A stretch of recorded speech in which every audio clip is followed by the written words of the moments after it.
हर पल आपके साथ। नमस्कार, आप देख रहे हैं हर पल न्यूज और मैं हूं आपके साथ अंजलि सिंह। खबर इंडिया के इस खास बुलेटिन में आपका स्वागत है। खबरों की शुरुआत करेंगे, लेकिन उससे पहले से डालेंगे इस वक्त की हेडलाइंस पर।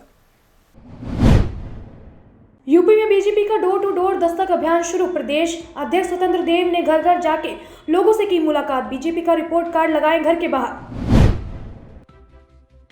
दिल्ली के सीएम केजरीवाल की प्रेस कॉन्फ्रेंस। आज दिल्ली में बढ़ते कोरोना संक्रमण को लेकर करेंगे बात। कुछ अहम फैसलों की हो सकती है घोषणा।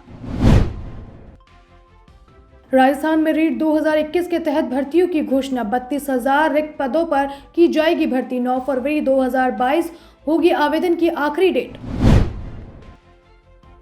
हरिद्वार में मकर संक्रांति का स्नान स्थगित। जिले मजिस्ट्रेट हरिद्वार विनय शंकर पांडे ने जारी किया आदेश। आगामी 14 जनवरी को होने वाला था स्थान। भारत में 24 घंटे में सामने आए कोरोना के 1,88,000 से ज्यादा नए केस। 79,959 लोगों की हुई रिकवरी। 24 घंटे में 277 लोगों ने गंवाई जान। साल 2022 में भी कोरोना के बढ़ते केस देश में होने वाले त्योहारों का रोड़ा बन रहे हैं। जहां कोरोना के चलते देश में 25 दिसंबर क्रिसमस और नया साल के श्रेय को रोकना पड़ा, वहां अब कोरोना के बढ़ते मामलों को देखते हुए हरिद्वार में 14 जनवरी को मकर संक्रांति पर होने वाले स्नान आयोजन पर रोक लगा दी गई है। प्रशासन ने मकर संक्रांति स्नान पर पूर्ण प्रतिबंध लगा दिया है। जिला अधिकारी विनय शंकर पांडे ने बताया कि 14 जनवरी को बाहरी राज्यों और जिला से आने वाले श्रद्धालुओं को स्नान के लिए बॉर्डर से प्रवेश की अनुमति नहीं दी जाएगी। हर की पौड़ी क्षेत्र में श्रद्धालुओं के साथ ही स्थानीय लोगों का प्रवेश भी प्रतिबंध रहेगा। शासन ने जिला प्रशासन को इस मामले में हरिद्वार के वरिष्ठ संतों ने सलाह मुशाविर कर उनका पक्ष लेने को कहा, जिसके बाद देर शाम को डीएम ने मकर संक्रांति स्नान पर पूर्ण प्रतिबंध के आदेश जारी कर दिए हैं। मुश्किल से मुश्किल हालातों में भी चट्टान की तरह खड़े रहना और डट कर उसका मुकाबला करना, इसका सबसे बड़ा उदाहरण है भारतीय सेना। इसकी एक बनागी खुद सेना द्वारा शेयर किए गए एक वीडियो में देखने को मिली है, जिसमें भारतीय सेना का एक जवान कड़ाके की ठंड में बर्फीले तूफान के बीच अपनी ड्यूटी निभाता दिखाई देता है।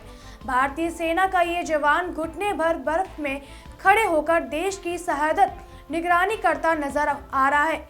वायरल हो रहा इस वीडियो में देखा जा सकता है कि कैसे जवान भारतीय सैनिक बर्फीले तूफान में अपने हाथों में राइफल लेकर खड़ा है। तूफान इतना तेज है कि सैनिक के घुटने तक बर्फ जमा हो चुकी है, लेकिन बर्फ के थपेड़ भी उसे इस कर्तव्य पथ से डिगा नहीं सके। यूपी में 23 जनवरी को आयोजित होने वाली यूपी टेट की परीक्षा को लेकर सरकार ने जिलेवार परीक्षा केंद्रों की सूची जारी कर दी है। इसके साथ ही इस बात की भी लगभग पुष्टि हो गई है कि सरकार ने 23 जनवरी को ही परीक्षा कराने का निर्णय लिया है। अभ्यर्थी यूपी टेट परीक्षा 2021 के लिए नए एडमिट कार्ड ऑफलाइन वेबसाइट से डाउनलोड कर सकेंगे। इस परीक्षा के लिए UP TET exam admit card download करने की तिथि को घोषित कर दिया गया है। इच्छुक उम्मीदवार 12 जनवरी से UP TET admit card download कर सकेंगे। हालांकि कुछ दिन पहले एक खबर वायरल हुई थी, जिसमें कहा गया था कि यूपी टेट की परीक्षा स्थगित कर दी गई है, लेकिन ऐसा कुछ भी नहीं है। सरकार ने परीक्षा जिस समय पर निर्धारित की उसी समय पर तारीख पर की जाएगी। बता दें कि यह परीक्षा पिछले साल नवंबर को होनी थी, लेकिन पेपर लीक की वजह से रद्द कर दी गई। ऐसे में इस बार पहले से पुख्ता इंतजाम किए जाएंगे, लेकिन इस बार परीक्षा टालने का कारण कोविड बन सकता है।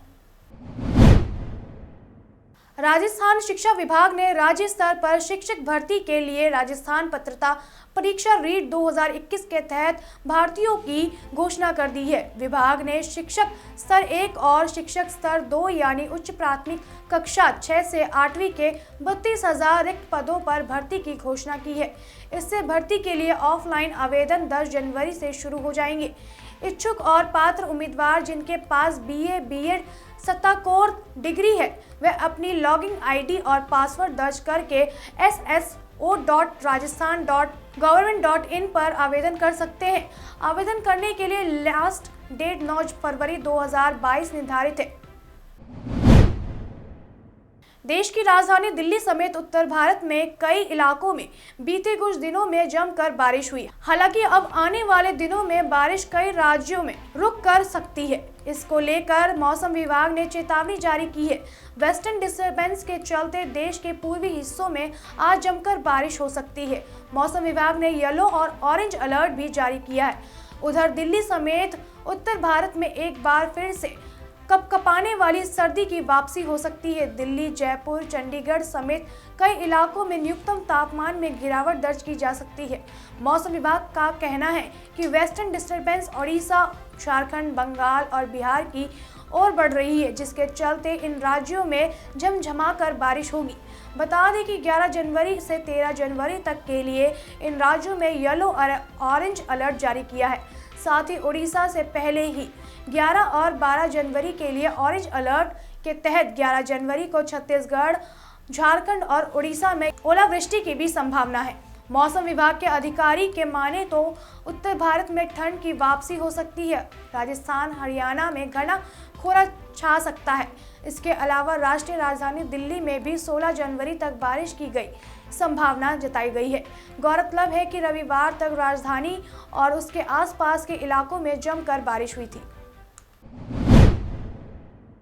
देश की राजधानी दिल्ली में तेज हवा के साथ आई बारिश प्रदूषण को अपने साथ बहाल कर ले गई।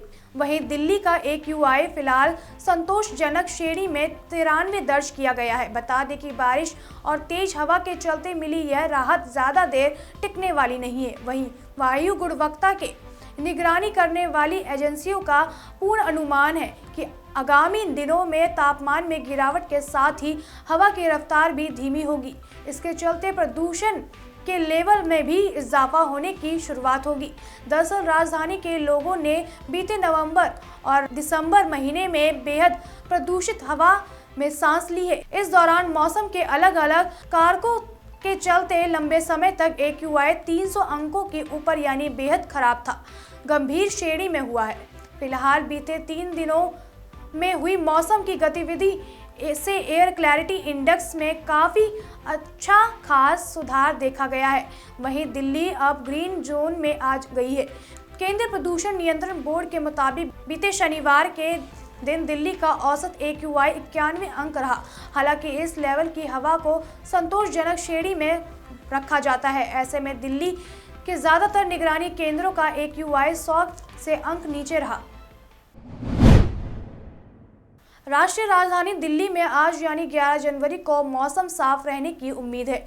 दिल्ली में 13 जनवरी तक हल्के से मध्यम कोहरा देखने की मिल सकती है।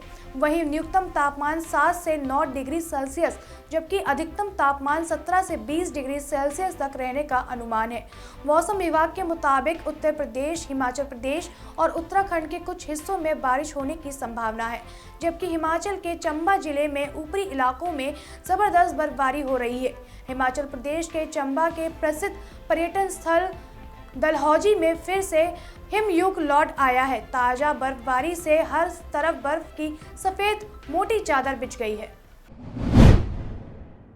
भारत में कोरोना और उसके नए वेरिएंट ओमिक्रॉन का तेजी से बढ़ने का सिलसिला जारी है। इसको लेकर सबसे बड़ी चिंता इसका महानगर में फैलना है।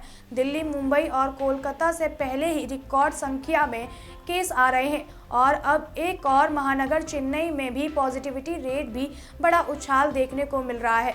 चेन्नई में इस समय कोविड की पॉजिटिविटी रेट 17.4% हो गई है। हालांकि ये पॉजिटिविटी रेट अन्य महानगरों के बीच अभी कम है। चेन्नई में 1 जनवरी को पॉजिटिविटी रेट 3.3% दर्ज किया गया था, जो 9 जनवरी को आते आते 17.4% हो गया है।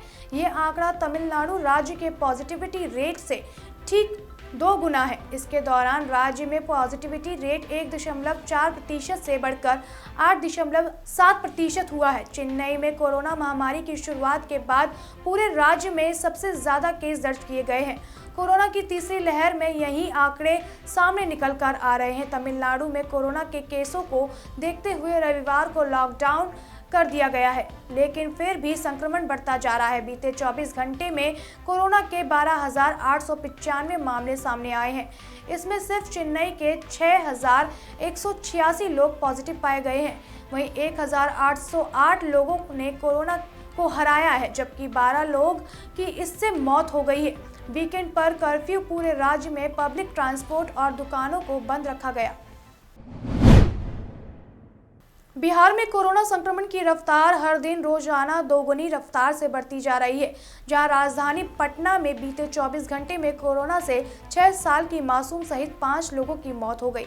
साथ ही प्रदेश में बीते 24 घंटे में 4,737 नए मामले आए हैं। इस दौरान पटना में सबसे ज्यादा 2,586 नए मामले आए हैं, जहां प्रदेश में एक्टिव का आंकड़ा भी अब तेजी से बढ़कर 20,938 पहुंच गया है। हालांकि प्रदेश में पॉजिटिविटी रेट 3.13 पहुंच गया है, जबकि पटना में पॉजिटिविटी रेट 21.51% है। सोमवार को ही बिहार के सीएम नीतीश कुमार भी कोरोना संक्रमित हुए हैं।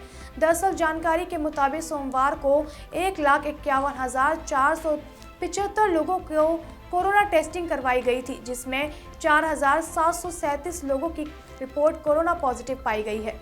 वहीं सबसे ज्यादा पटना में 2,586, मुजफ्फरनगर में 251, गया में 141, नालंदा में 133, भागलपुर में 120, सहरसा में 51 मामले सामने आए हैं। इस दौरान सबसे कम 5 नए मामले कैमूर में आए हैं।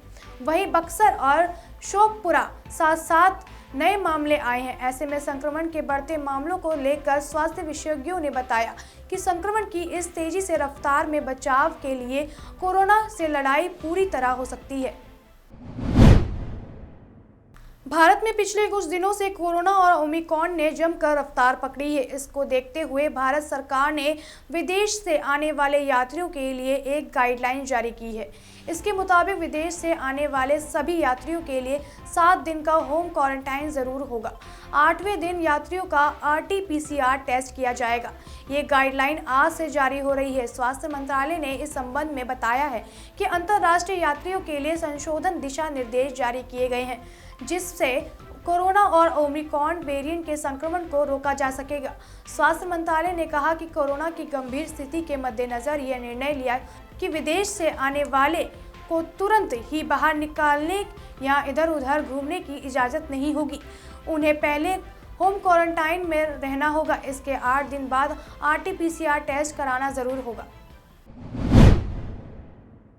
राजस्थान में पिछले 24 घंटे में कोरोना के 6,095 नए मामले आए हैं। मरीजों की मौत हुई है। इसी के साथ साथ प्रदेश के एक्टिव केस 25,000 के पार हो गए हैं।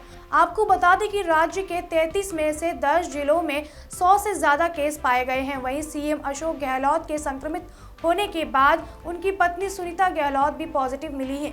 इसके अलावा गृह राज्य मंत्री राजेंद्र सिंह यादव, जयपुर ग्रामीण से सांसद और पूर्व केंद्रीय मंत्री राज्यवर्धन सिंह राठौड़ और राजसमंद विधायक दीप्ति माहेश्वरी की भी रिपोर्ट पॉजिटिव आई है। हरियाणा में कोरोना जानलेवा और आक्रामक होता जा रहा है। प्रदेश में अब तक एक्टिव केस 22,477 है। आपको बता दें कि 1 जनवरी से लेकर 10 जनवरी तक 10 लोगों की मौत हो गई है। अकेले 10 जनवरी को कोरोना से 5 लोगों की मौत हो गई है। अब तक तीसरी लहर में एक ही दिन में इतने मरने वाले लोगों की संख्या सबसे अधिक है। कोरोना से मरने वाले मृतकों को कुल आंकड़ा अब 10,077 पहुंच गया है। वहीं दूसरी ओर हरियाणा सरकार ने ग्रुप एम प्रदेश के 8 जिलों के शामिल किया है, जिसमें सिरसा, रेवाड़ी, जिंद, फतेहाबाद, महेंद्रगढ़, कैथल, भिवानी और हिसार जिले शामिल हैं। ग्रुप ए में अब कुल 19 जिले शामिल हो गए हैं। इन जिलों में पब्लिक मीटिंग, रैली, धरने पर प्रतिबंध है। बता दें कि आदेशों का उल्लंघन करने पर डिजास्टर मैनेजमेंट एक्ट के तहत कार्रवाई के आदेश हैं। फ्रंटलाइन वर्कर्स और 60 साल से अधिक उम्र के लोगों समेत गंभीर बीमारी से जूझ रहे लोगों को कोरोना वैक्सीन की तीसरी डोज यानी प्रिकॉशन डोज लगानी जरूरी होगी। सोमवार को पहले ही एक दिन में देश में 10 लाख से अधिक प्रिकॉशन डोज लगाई गई हैं। कोविन ऐप पर मौजूद आंकड़ों के अनुसार सोमवार को 10,51,456 डोज लगाई गई हैं। इसमें से 1,59,329 डोज लगा दी गई हैं। वहीं दूसरी बीमारियों से जूझ रहे बुजुर्गों को करीब 3,15,000 डोज लगाई गई हैं। भारत में कोरोना का कहर पिछले कुछ दिनों से बहुत तेजी से बढ़ गया है। सिर्फ 15 दिनों के अंदर कोरोना संक्रमण के मामलों में 28 गुना की वृद्धि हुई है। लेकिन अगर राष्ट्रीय राजधानी में संक्रमण की रफ्तार को देखें तो डरावनी वाली तस्वीरें के साथ कुछ अच्छे संकेत भी आ रहे हैं। दिल्ली के वरिष्ठ अधिकारियों के मुताबिक यहाँ कोरोना के केसेस तो बढ़ते जा रहे हैं, लेकिन अस्पताल में भर्ती होने की रफ्तार उतनी नहीं है जितनी पिछले साल दूसरी लहर के दौरान अप्रैल में थी। अधिकारी ने बताया कि अगर पिछले साल अप्रैल के संक्रमण से तुलना करें तो वर्तमान में संक्रमित मरीजों की संख्या भी उतनी पहुंचती जा रही है। लेकिन अच्छी बात यह है कि कोरोना संक्रमित होने के बाद अस्पताल पहुंचने के दर बहुत कम है। ओमिक्रॉन सहित कोविड-19 के अलग अलग वेरिएंट से बचने के लिए जहां मास्क लगाने, हाथ सैनिटाइज करने, सोशल डिस्टेंसिंग रखने आदि पर ध्यान दिया जा रहा है, तो वहीं कुछ लोग अपनी प्रतीक्षा प्रणाली को बढ़ाने में लगे हुए हैं। एक्सपर्ट्स के मुताबिक कोरोना वायरस से बचे रहने के लिए रोग प्रतिरोधक क्षमता का मजबूत होना काफ़ी ज़रूरी है। इसके लिए इम्यून सिस्टम मजबूत करने की एक्सरसाइज कर रहे हैं और इम्यून सिस्टम मजबूत करने के तरीके भी अपना रहे हैं। इम्यूनिटी सिस्टम बढ़ाने के लिए कुछ लोग सप्लीमेंट पर भी पैसे खर्च कर रहे हैं, लेकिन इम्यूनिटी बढ़ाने का एक रास्ता और भी है जिसके लिए आपको 1 रुपये भी खर्च करने की ज़रूरत नहीं होगी। यह इम्यूनिटी बढ़ाने का सबसे अच्छा और प्राकृतिक तरीका है और कोई भी इम्यूनिटी को नेचुरल तरीके से बढ़ाने के लिए तरीके को अपना सकता है। इम्यूनिटी को नेचुरल तरीके से बढ़ाने का सबसे अच्छा तरीका है सूरज की रोशनी। सूरज की रोशनी में बैठकर इम्यूनिटी को बढ़ाया जा सकता है। जब तत्व सूरज की रोशनी के संपर्क में आती है तो शरीर में जमे कोलेस्ट्रॉल से विटामिन डी बनाती है, जिससे शरीर में विटामिन डी की कमी पूरी होती है और इम्यून सिस्टम मजबूत होता है। यह बात तो सभी जानते हैं कि मजबूत इम्यूनिटी सिस्टम कोरोना संक्रमण के विभिन्न रूपों और अन्य बीमारियों से लड़ने की कितनी मदद करता है। उत्तर प्रदेश में आदर्श आचार संहिता लागू हो चुकी है। कोरोना को देखते हुए निर्वाचन आयोग ने सभी तरह के रोड शो को प्रतिबंध कर दिया है। आचार संहिता लागू होने के बाद से सभी पार्टी डिजिटल प्लेटफॉर्म पर सक्रिय नजर आ रही हैं। अपनी चुनावी तैयारियों को और तेज करने के लिए बीजेपी आज से टोली महासंपर्क अभियान की शुरुआत करने जा रही है। इस अभियान में बीजेपी यूपी के सभी विधानसभा सीटों पर 5-5 कार्यकर्ताओं की टोली भेजेगी और ये कार्यकर्ता वहां की जनता से प्रत्याशियों की वोट देने की अपील करेंगे। चुनाव आयोग ने इस बार सख्ती से 15 जनवरी तक किसी भी तरह की बड़ी सभा या फिर नुक्कड़ सभाओं के आयोजन पर प्रतिबंध लगा रखा है। चुनाव आयोग ने वर्चुअली प्रचार और 5-5 लोगों के जनसंपर्क अभियान को अनुमति दी है। जानकारी देते हुए बीजेपी प्रदेश अध्यक्ष स्वतंत्र देव सिंह ने बताया कि इस अभियान के तहत पार्टी के नेता और कार्यकर्ता कोरोना प्रोटोकॉल का पालन करते हुए घर घर जाएंगे। लोगों को केंद्र और प्रदेश सरकार द्वारा किसानों, श्रमिकों, महिलाओं, युवकों के लिए किए गए कार्यों की जानकारी लोगों को देंगे। लोगों को बताएंगे कि प्रदेश की योगी सरकार ने कैसे अपराधियों पर नकलें कसी हैं, कैसे बेघरों को आवास मुहैया कराए हैं, घर घर बिजली पानी पहुंचाने के लिए प्रयास किए तथा कैसे यूपी को रोजगार प्रदेश बनाया और कैसे किसानों के जीवन को खुशहाल बनाया। स्वतंत्र देव ने बताया कि मंगलवार 11 जनवरी को शुरू होने वाले भाजपा के इन जनसंपर्क अभियान के तहत पार्टी कार्यकर्ता और नेता राज्य के 1,74,000 बूथों पर घर घर जाएंगे। 5-5 व्यक्तियों का समूह बनकर बीजेपी कार्यकर्ता सभी 403 विधानसभा क्षेत्रों में सघन संपर्क अभियान चलाएंगे। पार्टी द्वारा वोटर लिस्ट के पत्र स्तर पर लोगों से संपर्क का कार्यक्रम पार्टी द्वारा बनाया गया है। बीसीसीआई ने तमाम विवादों के बीच अहमदाबाद टीम को मंजूरी दे दी है। बीसीसीआई ने सोमवार को अहमदाबाद को लेटर ऑफ इंटेंट सौंपा, जिसके बाद अब मेगा एक्शन का रास्ता भी साफ हो गया है। इस बार आईपीएल में 2 नई टीमें जुड़ रही हैं, जिसमें लखनऊ और अहमदाबाद शामिल हैं।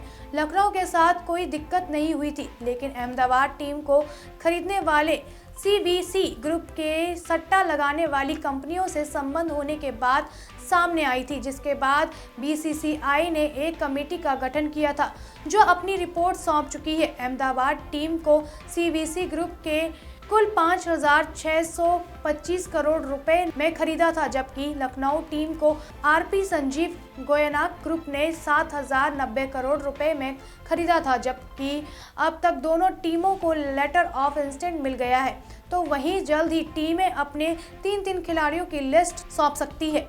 माना जा रहा है कि मुंबई इंडियंस से रिलीज किए गए हार्दिक पांड्या को अहमदाबाद टीम की कमान मिल सकती है। हार्दिक पांड्या खराब परफॉर्म की वजह से भारतीय टीम से बाहर चल रहे थे और अभी अपनी फिटनेस पर काम कर रहे हैं। हार्दिक पांड्या से पहले शाय और आर्य के भी अहमदाबाद टीम के कप्तान बनने की अटकलें लगाई जा रही थी। हालांकि अभी कुछ भी कंफर्म नहीं हो पाया है, जबकि पूर्व क्रिकेटर आशीष नेहरा टीम के मुख्य कोच हो सकते हैं। अफगानिस्तान में सोमवार दोपहर एक बम ब्लास्ट में 9 बच्चों की मौत हो गई, जबकि 4 गंभीर तौर पर घायल हैं। आपको बता दें कि ये ब्लास्ट पाकिस्तान और अफगानिस्तान बॉर्डर पर हुआ था। इसकी पुष्टि मुल्क के सत्ता पर काबिज तालिबान सरकार ने भी की है। वहीं तालिबान गवर्नर ऑफिस की तरफ से जा रहे बयान में कहा गया है कि नहरा लालपुर में एक स्कूल के सामने खाने का सामान ले जा रही गाड़ी में धमाका हुआ। बताया जा रहा है कि ये इस गाड़ी में मोटर्स छिपा कर रखा गया था और लालपुर जिले की चौकी पर जैसे ही ये गाड़ी पहुंची, ये ब्लास्ट हो गया। देश दुनिया की सभी बड़ी खबरों के लिए बने रहिए हर्पल न्यूज के साथ।